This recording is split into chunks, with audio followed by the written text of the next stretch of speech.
তৌহিদেরই মুর্শিদ আমার, মুহাম্মদের নাম মুর্শিদ, মুহাম্মদের নাম।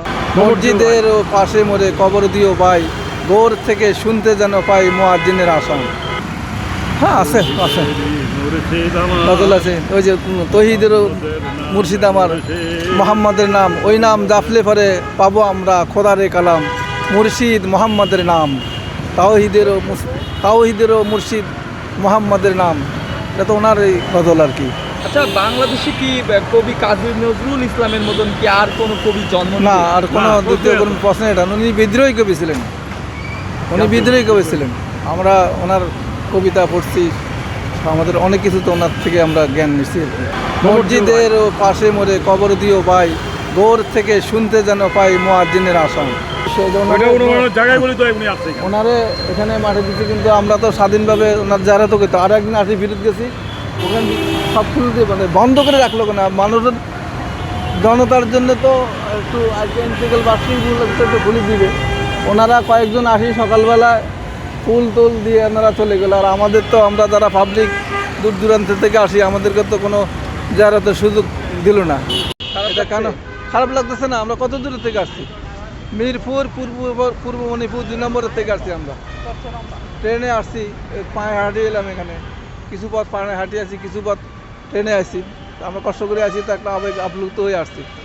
তো এখন তো আমরা মনক্ষুণ্ণ হইলাম আর কি। তো এটা তো একটা, এটার দায়িত্ব কে পালন করে, এটা তো একটা প্রক্রিয়া করা দরকার। আপনাদের যদি করণীয় কিছু থাকে করেন। কবি কাজী নজরুল ইসলামের জিয়ারত করার জন্য আজকে তার 50তম মৃত্যুবার্ষিকী।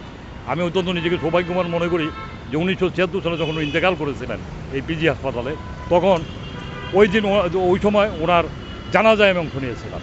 এবং আমি আজকে আসছিলাম ওনার এই যে 50তম মৃত্যুবার্ষিকীতে এখানে জিয়ারত করার জন্য। কিন্তু আমি এটাকে অবরুদ্ধ দেখলাম, বন্ধ দেখলাম, আমার কাছে খুব খারাপ লাগলো। আমি খুব কষ্ট করে আসছি, আমার কাছে খুব বেদনা লাগলো। কেন এই কাজটা করবো আমি বুঝে উঠতে পারলাম না। কারণ ওনার যে গান, হ্যাঁ, সেই গান আমাকে এখন সবসময় স্মরণ করে আছে। সেই গান কোনটা? তৌহিদেরই মুর্শিদ আমার, মুহাম্মদের নাম মুর্শিদ, মুহাম্মদের নাম। ওই নামে জপলে বুঝতে খোদারু কালাম মুর্শিদ, মুহাম্মদের নাম। প্রশ্নই আসে না। নজরুল অনন্ত, নজরুলের মধ্যে কবি আসার সম্ভাবনাই নাই। কারণ কিছু জিনিস আছে, প্রতিভা কিন্তু এটা আল্লাহ প্রদত্ত, এটা সে নিজের চেষ্টা করে হয়েছে তা না, কিন্তু কোনো চেষ্টার ফসল না। নজরুল ইসলাম আল্লাহ প্রদত্ত। নজরুল ইসলামের বর্ধমানে উনি একসময় একটা মাজারে খেদমতও করতেন, এবং ওনার বাবা মাজারের খাদেম ছিলেন। কবি কাজী নজরুল ইসলামের প্রতি আমার গভীর শ্রদ্ধা, গভীর মমত্ব।